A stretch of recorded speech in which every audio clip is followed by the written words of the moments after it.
Ito na naman ang mainit na balita mula sa mundo ng politika. Si Vice President Sara Duterte muling naging sentro ng balita matapos isiwalat ang umano'y ebidensyang nagdidiin kay Senadora Risa Hontiveros sa controversial na issue kaugnay ng Philippine Health Insurance Corporation o PhilHealth.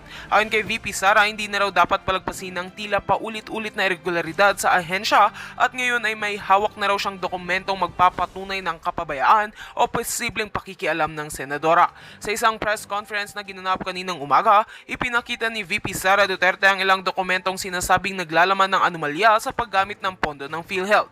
Aniya, may mga transaksyong pinirmahan o sinang-ayunan umano ng Senatora Hontiveros noong siya'y bahagi ng Oversight Committee na nagmumonitor sa ahensya.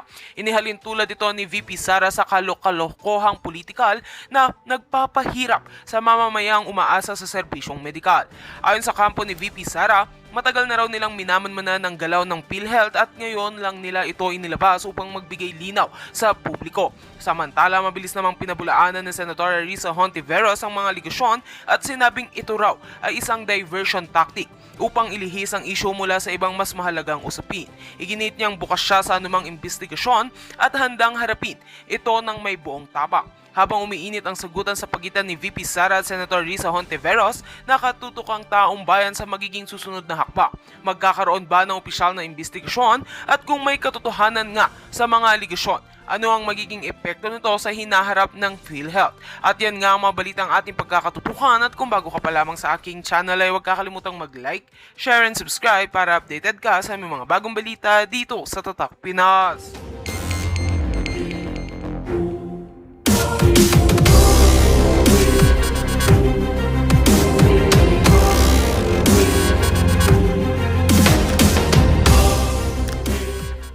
Sabi ko na sa inyo pati trapo, pati trapo gagawan nila ng issue. Sabi nila dyan, iba talaga kapag may 125 million in 11 days.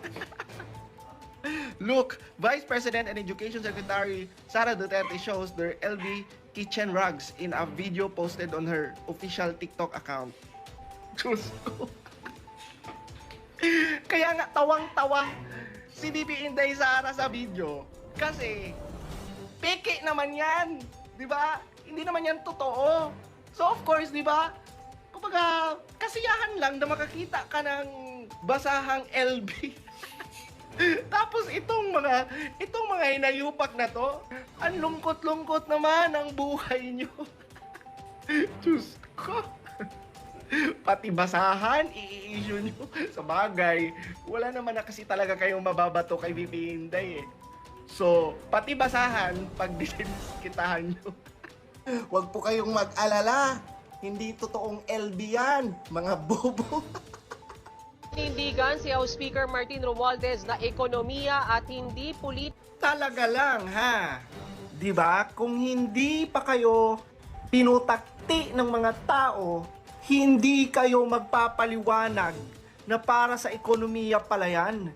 Diba? Kasi nung simula, hindi naman nila sinasabi yung mga ganyan. Wala nga silang imik Hindi nga nila sinasabi kung ano yung purpose nila dyan. Tapos imaginein mo, gumising na lang tayo, may mga pa-people's initiative na sila. Diba? Kung hindi pa kayo binulabog, diba, ng mga tao, kung hindi pa nag-inisyatibo ang mga Duterte na pumalag at questionin, di ba, yung mga pinaggagawa nyo, babaliwalain nyo lang ito lahat, di ba? Kaya nakakatawa mga lods. Kasi ngayon, no, todo explain na sila.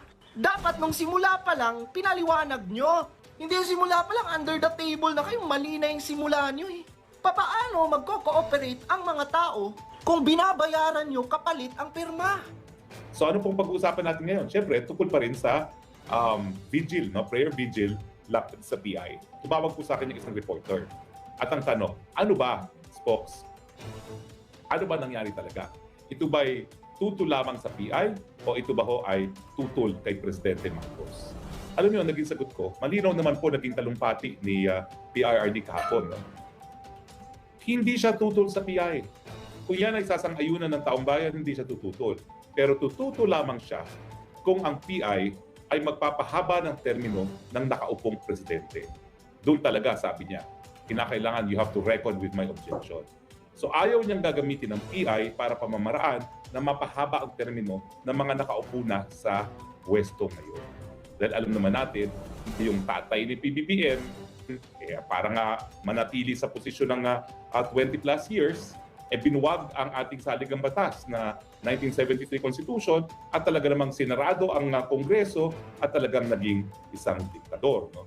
At kahapon nga pala, dunilita natin yung anibersaryo ng People Power. No?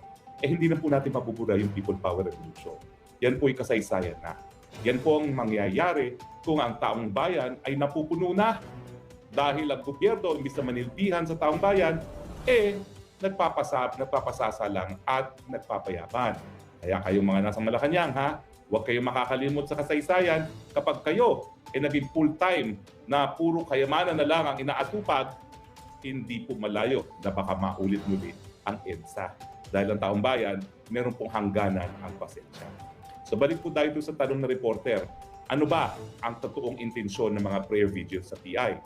Well, malinaw naman po, no? Sabi ni Presidente kahapon, at medyo malamig ang ulo ng aking dating amo, talagang tututo lang siya sa PI na magpapahaba ng mga termino. Otherwise, kung hindi naman po yan ang intensyones, wala namang bagay na hindi dapat mabago. No?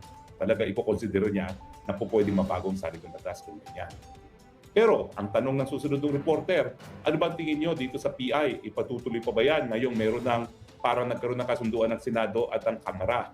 Well, wala pa pong kasunduan. Kasi ang sabi nila, virtually identical yung resolution na dinidiscuss ngayon sa Senate at saka sa House. Malaki pong pagkakaiba. Kasi dun sa resolution ng House, wala pong binabanggit na ang botohan ay separately pa rin. So, may posibilidad na pupursigihin ng Kamara na voting jointly at mawawala ng boses ang Senado.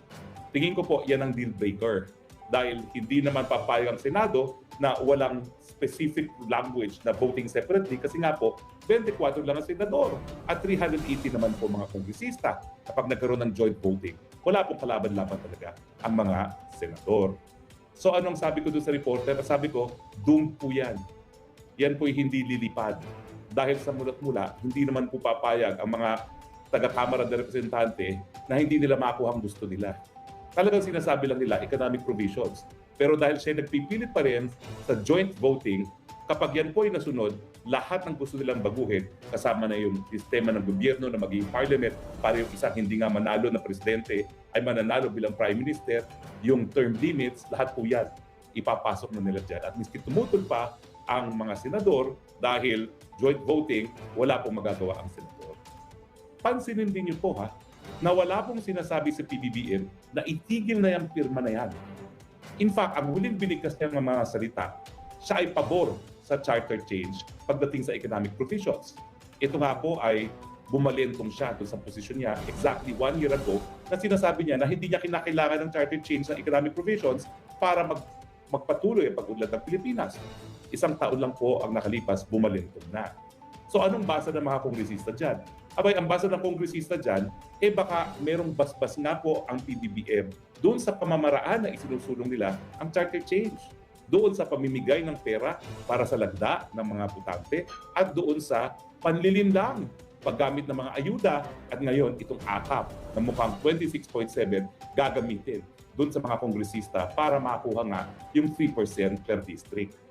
Habang hindi po nagsasalita ang ating presidente, natutulo siya sa ganitong mga pamamaraan, habang sinasabi niya na siya isang ayon sa charter change sa economic provision, ang basa po ng mga kongresista dyan, abay suportado ng presidente at kanyang insan na magkaroon ng charter change kahit ano pa ang pamamaraan na gagamitin nila. So yan po ang katotohanan. Kaya po kinakailangan magpatuloy ang mga vigil rallies laban sa PI. Dahil una-una, hindi pa po yan inuurong ng Kamara de Representante. Hindi nga nila inaamin na sila yung nasa likod niyan.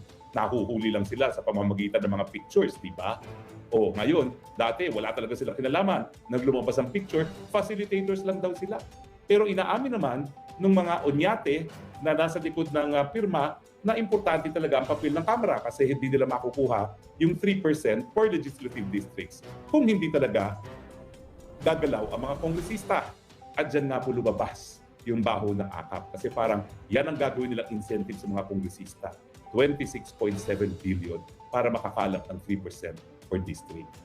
At kaya nga po, matapos ang prayer vigil sa Cebu kahapon, kinakasa na po ang susunod.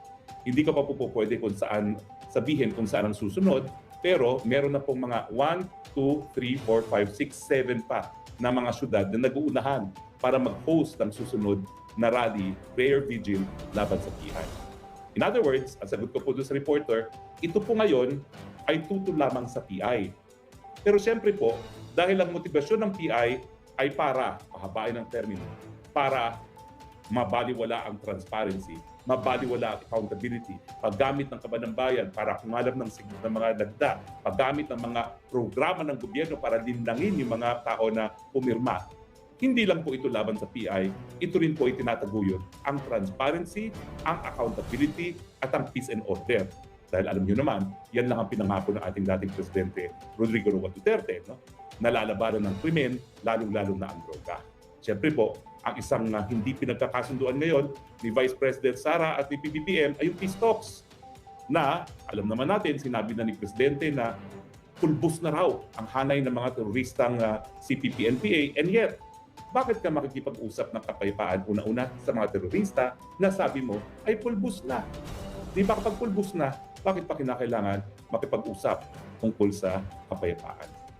So sa madaling salita, tuloy po ang mga prayer vigil rallies laban sa pirma dahil tayo po ay tutol sa paggamit ng salapi para bumili ng lagda, sa paggamit ng mga programa ng gobyerno sa panlilindang para makakalap ng pirma dyan sa PI na yan, dahil the Filipinos are not for sale at dahil po tayo po ay sinusulong ang transparency at ang accountability sa panig ng gobyerno, lalong-lalo na sa paggastos ng pondo na galing sa kaban ng bayan.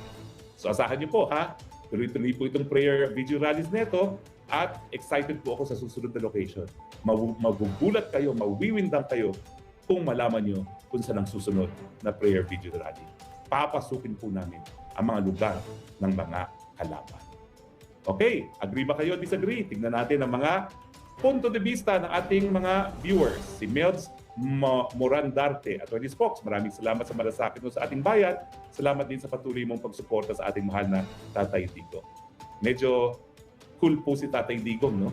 Ang sabi ng marami, bakit ikaw naman, Harry Roque, mainit na mainit kahapon? Si Tatay Digong mukhang cool na cool. Ewan ko nga ba ho, hindi kami nagtutugma, no? Para kaming good cop, bad cop, at ako yung bad cop kahapon at siya yung good cop, no? Arzilia Zenea, good evening po. Atty. Harry Roque, grabe po saludo ko po sa speech niyo kagabi. God you at ingat po kao lagi. Ako naman po yung talagang tunay na Kristiyano. Hindi ko po pinaghandaan yung dasal na yun kagabi. Yan po yung nanggaling talaga sa aking puso. At yan talaga ang hiningi ko sa ating Panginoon. Na sana po, basbasan niya ng Holy Spirit ang ating Pangulo nang mauna sa kanyang pag-iisip ang kapakanan ng ating bayan. Mary Gold, Atty. Roque, very powerful po speech and prayer niyo kagabi. Maraming salamat po. Thank you for standing up for the truth and for your love of the Philippines and the Filipino people. Mabuhay po kayo. Maraming salamat po. Nakakatabahan naman po yan. So, Annabel Kalungsod Ansari, magandang gabi, Atty. Kamusta po kayo dyan sa Cebu? Ito po, busog na busog. Hindi na makatayo sa busog. Maraming salamat po kay Councilor Abati. Darlene D, Atty. Ano po sa opinion niyo sa Korean firm Miro replacing Smartmatic? Will appreciate your comment. Well, mukhang hindi po maganda ang reputasyon ng Miro ito, ha? Kaya kinakailangan bantayan po natin yan. Baka mamaya, nagpalit lang tayo ng brand, pero nandyan pa rin ang Electronic Garci. Ako po yung unang-una nagsampa ng kaso laban sa Smartmatic sa Korte Suprema. At kayong mga taga Cebu, ito po ang dahilan kung bakit the night before ng oral arguments laban sa Smartmatic, abay, bigla na lang nag-ring ng doorbell ko sa bahay ko sa Quezon City, ang ama ng aking BFF Gwen na si dating Congressman Pablo Garcia. At yun nga, nag-ring siya ng bell at sinabi niya, gusto ko tayo makausap to give you pointers about the oral arguments against Smartmatic the following day. Kaya nga po si BFF Gwen ko, di pa nakakarating sa bahay ko sa Quezon City, pero yung ama niya ay nakarating na po nung night before the oral arguments against Smartmatic. So pag-aaralan po natin yan, Darlene B. Okay? Tapos Arcilia Zenea, correct kasi swapang kaya gusto rin ni Kuting manatili sa pwesto habang siya ay nabubuhay para makakurakot ng limpak-limpak, lalo na may asawang hungry, power-hungry, mga well, nalinaw naman po sabi ng Presidente. Talagang igalang ang nakasulat sa ating saligang batas, isang termino lang ang Presidente. Amic TV 45 UK, Atty. Harry Roque, saan kita pwede mag-contact? Kasi Kasi natin ang debate tungkol sa ICC jurisdiction ng war drugs si Tatay Digong. Marami kasi hindi sang-ayon sa paliwanag mo para malinawan sila. Mag-send lang po kayo sa akin ng message sa Facebook o di naman kaya sa Instagram. Okay? Nasa publiko naman po na aking mga contact details. Okay? Ju, attorney, napanood po namin kagabi, ramdam po namin kayo. Sana yung prayer mo po marinig, yun din prayer namin. Thank you po, attorney. Tama si Tatay Digong, ang HOR bulok na ahensya, madaming mga kalokohan. So, salamat po. Purita makiling, tuloy ang PI, attorney. Sabi ni BBM, isasabay na lang sa midterm election ng plebiscite sa Chacha. Hindi po pwede yun, Mr. President. Magbasa-basa ng bote tungkol sa batas. Hindi po pwedeng ipagsabay ang regular eleksyon sa plebisito, lalong-lalo na kung ito ay pag-amenda ng saligang batas. Dahil napaka-importante po ng saligang batas, dapat tutok ang atensyon ng tao doon sa mga proposed amendments sa ating saligang batas. Okay? Joy Inamax, Box, you're the man. You're watching here in Thailand. Si Tamalos-Los talaga ang problema. Sana alisin na yan at yung mga buwaya sa Congress. Well, nasa kamay po yan ng mga botante, panahon na siguro magpalit ng mga representante. RRRR, Attorney Harry, kahit hindi kami nakapunta sa mga prayer rally, pero full support po kami sa inyong lahat. Salamat sa SMNI na nagla-live coverage para sa atin. God bless you and your family, Attorney Harry. Ingat po lang. Abay, napakadami na nanood sa SMNI, no? 30,000 live viewers ng ating video prayer rally. Mary Jean Taluyan, sana po Attorney Roque dito sa Northern Luzon ang susunod na prayer rally. Sigurado po ako dyan dahil ako po yung taga Northern Luzon. So sigurado po ako sa bayan ko makakaroon tayo. Ricardo Fermin, NCR na ang susunod sa Foxwell. Grand finale siyempre ang NCR. Kayo naman, pitik-pitik lang tayo sa ibang syudad at lugar ng Pilipinas bago tayo mag-NCR. Astro Boy, attorney, sa dami ng insertion para sa mga unprogrammed funds, obviously pork barrel. Pirma na lang ng pirma si Bonget. Di po ganyan si FPRRD, binenta niya na natigil ang Senado and Congress noong panahon. Ibinito niya natigil ang Senado and Congress noong panahon. Tama po yan. Yung binago-bago nila ang budget at sila ay nag-insert, binito po talaga ni Presidente yun. Renilo Montebon, maayong gabi. Attorney Harry Roque, nakita kita kagabi sa SRT, diri sa Cebu. City, good job. Padayon ta sa pag-ampo sa Ginoo Pirmi. Maraming salamat po. Motivation Medic, I agree with PRRD, okay sa economic provisions, ligwakin ang mga pro-communist provisions that the Cory admin has done with the current 1987 Constitution, including the term of office. Okay. Teresa Lingkod, attorney, sabi ni Mig Zubiri kanina na pwede daw isabay sa plebisito. Yun daw na pag-usapan kanina sa meeting sa palasyo. Naku, tignan po nila uli ang saligang batas at ang mga existing laws. Dr. Bishop, idol talaga kita, attorney. Nakakakilabot po yung prayer niyo kagabi para male version ni Iron Lady Miriam. Sa totoo lang po, hindi ko pinaghandaan yun. Alabi po, nagdadasal ako bago magsalita. Ang hiningi ko kay Lord, Lord, fill me with your spirit and help me say what the people need to hear. Yan po ang aking dasal. Wala po akong preparations. Until nandun ako sa entablado, hindi ko talaga alam kung anong sasabihin ko. At yung prayer pong yun, talaga pong gamble yan kasi hindi ko alam kung kakayanin ko talaga magdasal in public na gaya nun. Dahil aking paniniwala po talaga personal relationship. Gigi Ampolitod, hello attorney, pansin ko po na nag-advertisement sila about AKAP na hindi daw tama ang ginagawa ng Senado. Sabi ko na sa inyo pati pero na naman trapo. natin ang ginamit para sa advertisement. Pati trapo Hindi gagawa ko pa nila ng napapanood yan, issue. Gigi. Padalan mo ako ng link. Please. Sabi nila dyan, Edmond iba Allen talaga Campos, kapag Fox, may di talaga ako 155 nagsisi million na in 11 days. Look, Vice President and Education Secretary Sara Duterte shows their LV kitchen rugs in a video posted on her official TikTok account. Diyos ko. Kaya nga tawang-tawa si VP Inday Sara sa video. Kasi, peke naman yan. Di ba? Hindi naman yan totoo. So of course, di ba? Kumbaga, kasiyahan lang na makakita ka ng basahang LV. Tapos itong mga hinayupak na to, ang lungkot-lungkot naman ang buhay nyo. Diyos ko. Pati basahan, i-issue nyo. Sa bagay, wala naman na kasi talaga kayong mababato kay VP Inday eh. So, pati basahan, pag diniskitahan nyo. Huwag po kayong mag-alala. Hindi totoong LB yan, mga bobo. Nindigan si House Speaker Martin Romualdez na ekonomiya at hindi Talaga lang ha. 'Di ba? Kung hindi pa kayo pinutakti ng mga tao, hindi kayo magpapaliwanag na para sa ekonomiya pala yan. 'Di ba? Kasi nung simula, hindi naman nila sinasabi yung mga ganyan. Wala nga silang imik eh. Hindi nga nila sinasabi kung ano yung purpose nila dyan. Tapos imaginein mo, gumising na lang tayo, may mga pa-people's initiative na sila.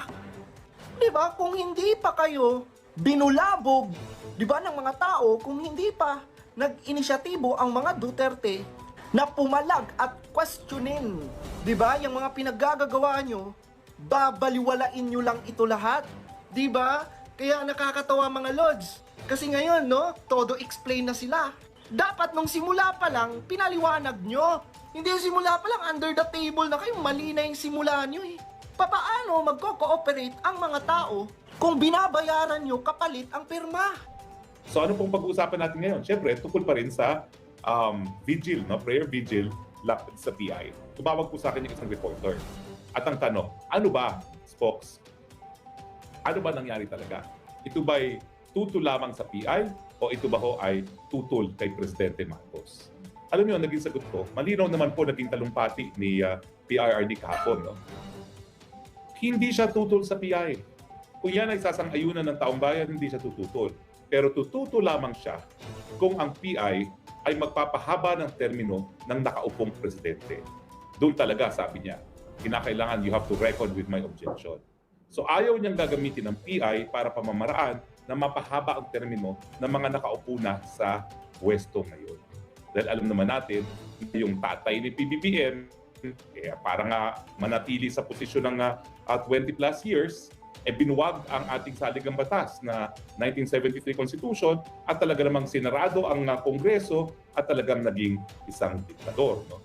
At kahapon nga pala, dunilita natin yung anibersaryo ng People Power. No? Hindi na po natin mapupura yung People Power Revolution. Yan po'y kasaysayan na.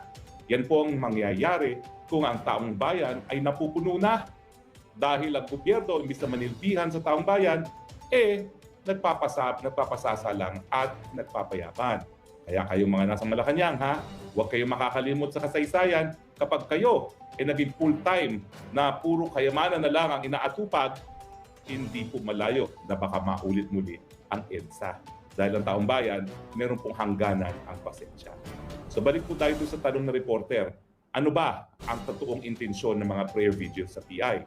Well, malinaw naman po. No?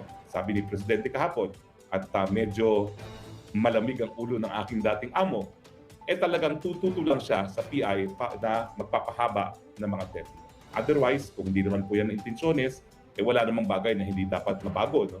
Talaga i-consider niya na po pwedeng mabagong saligang batas ko yan. Pero, ang tanong ng susunod ng reporter, ano ba tingin nyo dito sa PI? Ipatutuloy pa ba yan ngayong meron ng parang nagkaroon ng kasunduan ng Senado at ang Kamara? Well, wala pa pong kasunduan. Kasi, ang sabi nila, virtually identical yung resolution na dinidiscuss ngayon sa Senate at saka sa House. Malaki pong pagkakaiba. Kasi dun sa resolution ng House, wala pong binabanggit na ang botohan ay separately pa rin. So, may posibilidad na pupursigihin ng Kamara na voting jointly at mawawalan ng boses ang Senado. Tingin ko po yan ang deal breaker dahil hindi naman papayag ang Senado na walang specific language na voting separately kasi nga po 24 lang ang senador at 380 naman po mga kongresista kapag nagkaroon ng joint voting. Wala pong kalaban-laban talaga ang mga senador. So anong sabi ko doon sa reporter? Sabi ko, doomed po yan. Yan po'y hindi lilipad.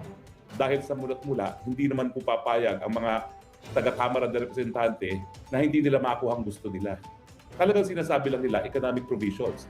Pero dahil siya nagpipilit pa rin sa joint voting, kapag yan po ay nasunod, lahat ng gusto nilang baguhin, kasama na yung sistema ng gobyerno na maging parliament para yung isang hindi nga manalo na presidente ay mananalo bilang prime minister, yung term limits, lahat po yan ipapasok na nila dyan. At miski tumutol pa ang mga senador dahil joint voting, wala pong magagawa ang senador. Pansinin din niyo po na wala pong sinasabi sa PBBM na itigil na yung pirma na yan. In fact, ang huling binigkas niya ng mga salita, siya ay pabor sa charter change pagdating sa economic provisions. ito nga po ay bumalentong siya doon sa posisyon niya exactly 1 year ago na sinasabi niya na hindi niya kinakailangan ng charter change ng economic provisions para magpatuloy ang pag-unlad ng Pilipinas. Isang taon lang po ang nakalipas, bumalentong na. So anong basa ng mga kongresista dyan? Abay, ang basa ng kongresista dyan, baka merong basbas nga po ang PBBM doon sa pamamaraan na isinusulong nila ang charter change. Doon sa pamimigay ng pera para sa lagda ng mga butante at doon sa panlilinlang paggamit ng mga ayuda at ngayon itong akap na mukhang 26.7 gagamitin doon sa mga kongresista para makuha nga yung 3% per district. Habang hindi po nagsasalita ang ating presidente, natutulo siya sa ganitong mga pamamaraan, habang sinasabi niya na siya isang ayon sa charter change sa economic provision, ang basa po ng mga kongresista dyan, abay suportado ng presidente at kanyang insan na magkaroon ng charter change kahit ano pa ang pamamaraan na gagamitin nila. So yan po ang katotohanan. Kaya po kinakailangan magpatuloy ang mga video rallies laban sa PI. Dahil una-una, hindi pa po yan inuurong ng Kamara de Representante.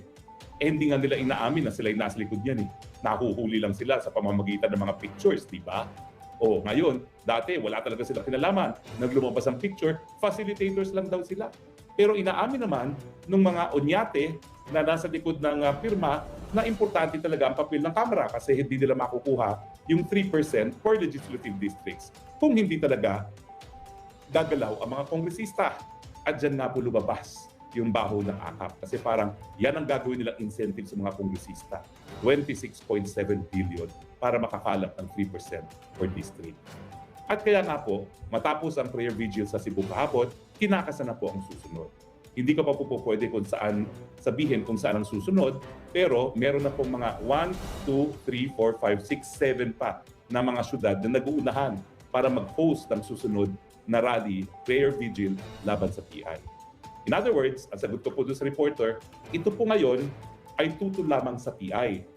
Pero siyempre po, dahil ang motibasyon ng PI ay para pahabain ang termino, para mabaliwala ang transparency, mabaliwala ang accountability, paggamit ng kaban ng bayan para kumalap ng mga dagda, paggamit ng mga programa ng gobyerno para linlangin yung mga tao na pumirma. Hindi lang po ito laban sa PI, ito rin po itinataguyod ang transparency, ang accountability at ang peace and order. Dahil alam niyo naman, yan lang ang pinangako ng ating dating presidente Rodrigo Roa Duterte, no? Nalalabanan ng krimen, lalong-lalo na ang droga. Siyempre po, ang isang hindi pinagkakasunduan ngayon ni Vice President Sara at ni PBBM ay yung peace talks na alam naman natin, sinabi na ni Presidente na pulbos na raw ang hanay ng mga teroristang CPP-NPA and yet, bakit ka makikipag-usap ng kapayapaan una-una sa mga terorista na sabi mo ay pulbos na? Di ba kapag pulbos na, bakit pa kinakailangan makipag-usap tungkol sa kapayapaan? So sa madaling salita, tuloy po ang mga prayer vigil rallies laban sa pirma dahil tayo po ay tutol sa paggamit ng salapi para bumili ng lagda, sa paggamit ng mga programa ng gobyerno sa panlilindang para makakalap ng pirma dyan sa PI na yan dahil the Filipinos are not for sale at dahil po tayo po ay sinusulong ang transparency at ang accountability sa panig ng gobyerno, lalong-lalo na sa paggastos ng pondo na galing sa kaban ng bayan. So asahan niyo po ha, tuloy-tuloy po itong prayer video rallies neto at excited po ako sa susunod na location. Magugulat kayo, mawiwindang kayo kung malaman niyo kung saan ang susunod na prayer video rally. Papasukin po namin ang mga lugar ng mga kalaban. Okay, agree ba kayo? Disagree? Tignan natin ang mga punto de vista ng ating mga viewers. Si Melz Morandarte, Atty. Spox, maraming salamat sa malasakit mo sa ating bayan. Salamat din sa patuloy mong pagsuporta sa ating mahal na Tatay Digong. Medyo cool po si Tatay Digong, no? Ang sabi ng marami, bakit ikaw naman, Harry Roque, mainit na mainit kahapon? Si Tatay Digong mukhang cool na cool. Ewan ko nga ba ho, hindi kami nagtutugma, no? Para kaming good cop, bad cop, at ako yung bad cop kahapon at siya yung good cop, no? Arzilia Zenea, good evening po. Atty. Harry Roque, grabe po saludo ko po sa speech niyo kagabi. God you at ingat po kayo lagi. Ako naman po yung talagang tunay na Kristiyano. Hindi ko po pinaghandaan yung dasal na yun kagabi. Yan po yung nanggaling talaga sa aking puso. At yan talaga ang hiningi ko sa ating Lord. Na sana po, basbasan niya ng Holy Spirit ang ating Pangulo nang mauna sa kanyang pag-iisip ang kapakanan ng ating bayan. Mary Gold, Atty. Roque, very powerful po speech and prayer niyo kagabi. Maraming salamat po. Thank you for standing up for the truth and for your love of the Philippines and the Filipino people. Mabuhay po kayo. Maraming salamat po. Nakakatabahan naman po yan. So, Annabel Calungsod Ansari, magandang gabi, attorney. Kamusta po kayo dyan sa Cebu? Ito po, busog na busog. Hindi na makatayo sa busog. Maraming salamat po kay Councilor Mabati. Darlene D, attorney, ano po sa opinion nyo sa Korean for Miro replacing Smartmatic? We'll appreciate your comment. Well, mukhang hindi po maganda ang reputasyon ng Miro ito, ha? Kaya kinakailangan bantayan po natin yan. Baka mamaya, nagpalit lang tayo ng brand, pero nandyan pa rin ang electronic Garci. Ako po yung una-una nagsampa ng kaso laban sa Smartmatic sa Korte Suprema. At kayong mga taga Cebu, ito po ang dahilan kung bakit the night before ng oral arguments laban sa Smartmatic, abay, bigla na lang nag-ring ng doorbell ko sa bahay ko sa Quezon City, ang ama ng aking BFF Gwen na si dating Congressman Pablo Garcia. At yun nga, nag-ring siya ng bell at sinabi niya, gusto ko din makausap to give you pointers about the oral arguments against Smartmatic the following day. Kaya nga po si BFF Gwen ko, di pa nakakarating sa bahay ko sa Quezon City, pero yung ama niya ay nakarating na po nung night before the oral arguments against Smartmatic. So pag-aaralan po natin yan, Darlene D. Okay?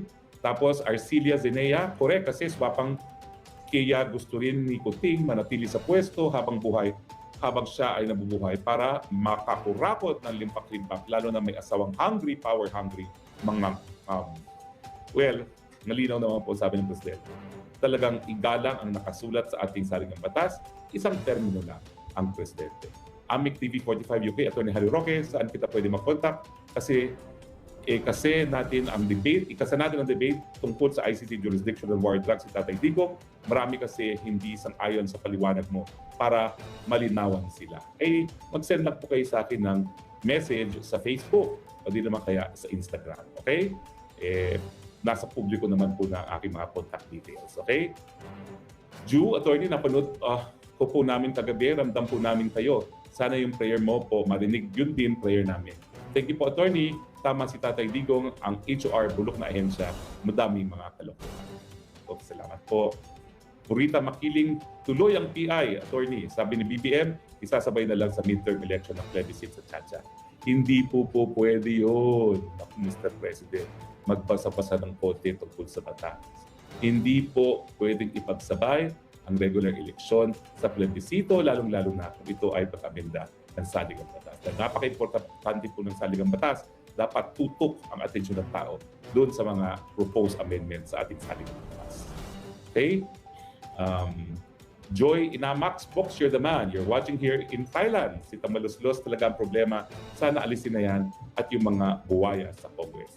Well, nasa kamay po yun ng mga botante, panahon na siguro magpalit ng mga representante. RRRR, Attorney Harry, kahit hindi kami nakapunta sa mga prayer rally, pero full